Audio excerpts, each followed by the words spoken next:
Hey guys, this is Wayne from Make It Wayne, and I'm back again with another video review. This time I'm going to be talking about the Clavelon Delta, as well as the Celest IgniteX Beast. That's a tongue twister of a name. So I'm going to be talking about these two units. I'm going to do a brief review, going to kind of keep it more high level on these two units, and also going to be giving them away. So to join the giveaway, all you need to do is just leave a comment below, and if I select you, I will announce it on my community page, and I will send this out to you. So what you'll need to do is just leave a comment below, like and subscribe if you want to. Perfectly fine if you don't, but just leave a comment below, and I will select a lucky winner or two. Well, two in this case, for the Clavelon Delta and IgniteX Beast. No restrictions. I'll send it wherever. Just leave a comment below. So yeah, that's the giveaway.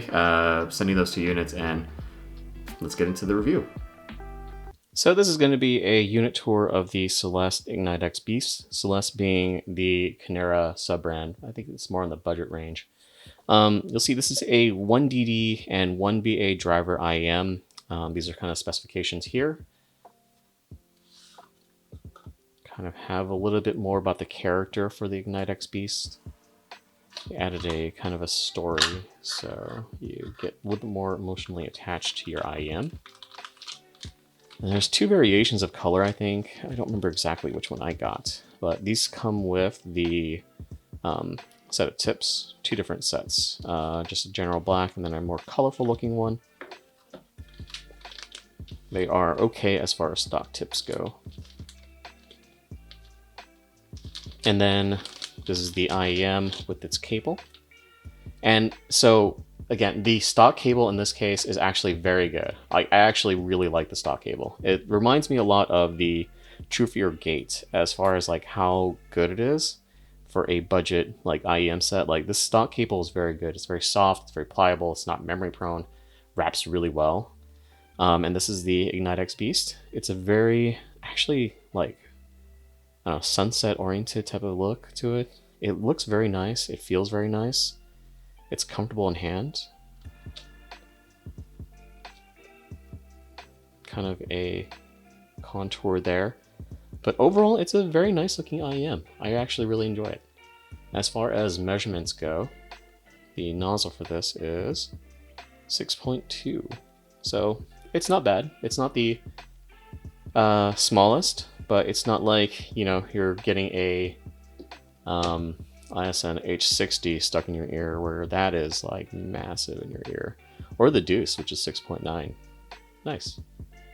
Yeah, so that's the Celest IgniteX Beast. So this is going to be a quick unit tour. And this is the box the Clavelon Delta comes in. It's kind of a little bit messed up because it is a very tight box. That's what she said. You can see the frequency response and kind of see like they're trying to go for that, like, I don't know, that cyberpunk type of feel. I think with beyond the unique design itself, like, I guess it's kind of there, but I don't know. It's not bad. It's an interesting design for sure. So this is the cable, and it's actually a pretty nice cable. It wraps pretty well. I don't actually mind it as far as the stock cable goes. It's very substantial feeling. You also get a box of tips.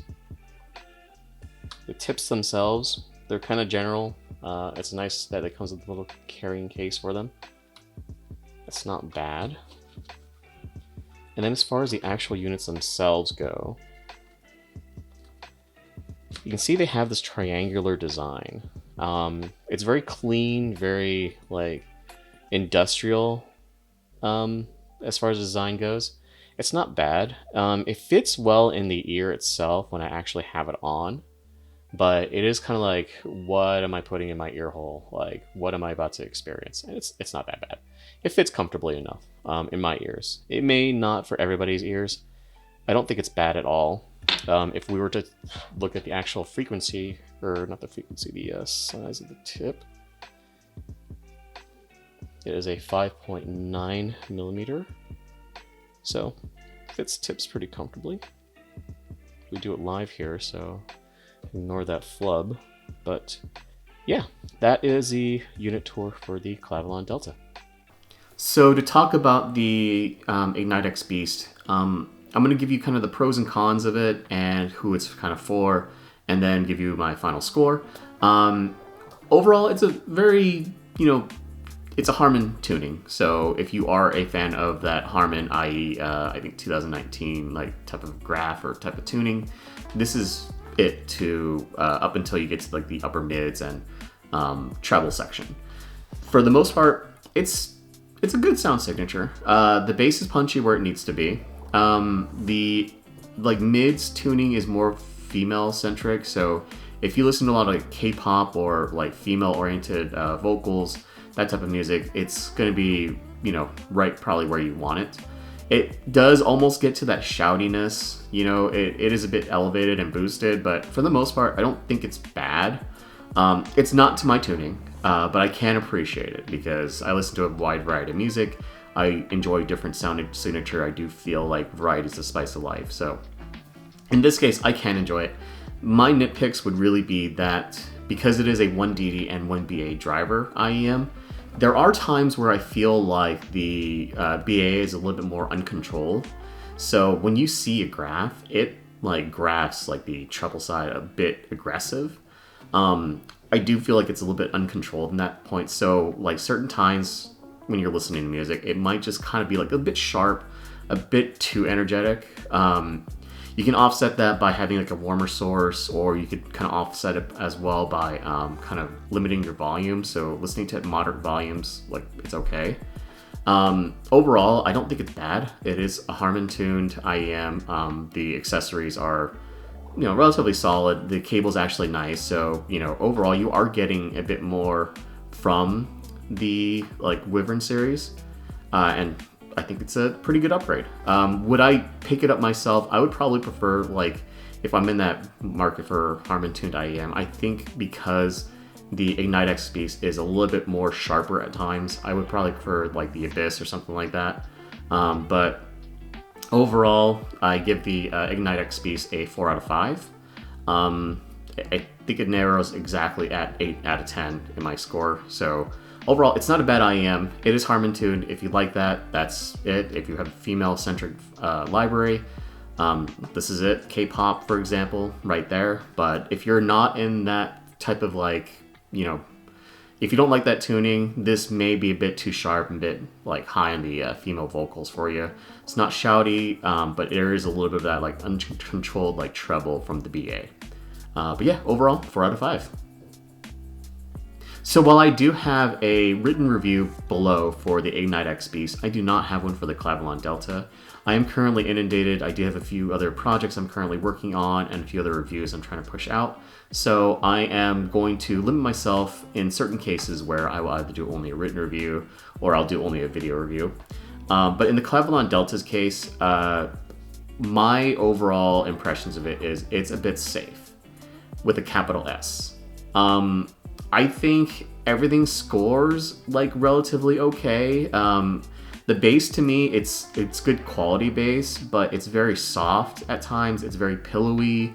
The only way to really get that energy back is to like really bump up the volume, and it's not like you're getting that much enjoyment out of it anyways at that point, like because everything else gets boosted to a point where it's like, oh my, you're listening to just vocals at that point. The vocals are fine. The mids, like overall, the instruments, they're very detailed. I do think the male vocals are okay. Female vocals sound better than the male vocals. Instruments like guitars and pianos, they sound solid. It's very detailed and very smooth overall. The treble is safe. It can be like a bit too safe. It's almost boring. It has no real energy. It's trying not to be. It's trying to be very smooth overall. I think the issue is that it's a bit too smooth, and I think it needed more bass overall, I think. The technical performance is solid. It has good imaging. It has a decent soundstage, so it's not like the widest sounding. Depth is okay. It's just kind of like, it's okay. It's like maybe a bit above average, but at the same time, nothing really stands out for it. The fit's weird, and like the bass overall, like it has that like very soft feeling. So where like a IEM like the Explorer might be tuned safe on the mids and the treble, the bass is actually very deep sounding in this case. You get a lot of like energy there, so it's very satisfying to hear it. But in the Clavelon Delta's case, like I feel like it's way too soft, it's way too polite. It's like trying to not intrude on the mids, it's trying to present that, and it's like, it kind of stumbles in that to me. I do have the Muse M5 Ultra now. I'm probably going to be doing a video review for it, but this is a tube DAC amp. And I was using this to try to see if I could warm it up. And I used the Deuce's bass impedance adapter. And like, I don't think it did it, I don't think it even salvaged it, honestly. The warmth added from the tube amp did not do enough to like make it sound revolutionarily different. Like, it sounded okay, it warmed up the mids a bit more, but the bass notes still weren't like satisfying. The note weight's still soft. The overall bass elevation is not there for me. And the impedance adapter did an admirable job of like kind of giving me a little bit more of that, but it just was a bit boring. It's too safe for me. Overall, I think it scores okay, but I couldn't give it a good bias score. So at the end of the day, I gave it a 3.5 stars out of 5. It's not a bad IEM. Somebody might enjoy this who wins this. You know, I'm not trashing it at all. It's an average IEM. It's a bit safe for me. It might be good for somebody that wants to just like have something on, and you know, you just want to chill with the music. You just want to have it at moderate high volume listening, and you know, you might have a warmer source, or you just need a beater set to like take on the train or to travel with, and just have a little bit of that music here and there. And it's overall, it's a safe, comfortable IEM. Nothing too wrong with it, but it is a 3.5 star out of 5 for me. So that's my general review of the Clavelon Delta and IgniteX Beast. Again, this is going to be units that I'm going to be moving as a giveaway. So today's the 25th I'm trying to drop this. I'm going to hold this open until the 4th, so a bit over a week. So you have until the 4th to leave a comment below. If you are watching this video after the 4th, unfortunately the giveaway's ended now. But feel free to leave a comment, and I will select 2 lucky people that will win the Clavelon Delta. You know, even though I'm not the most generous on this IEM set, you might enjoy it way more than me, and it is a very smooth overall sound. The IgniteX Beast is a little bit more aggressive. It can be fun. They are going to be going out to a new home. So yeah, again, I'm Make It Wayne, and thank you for watching.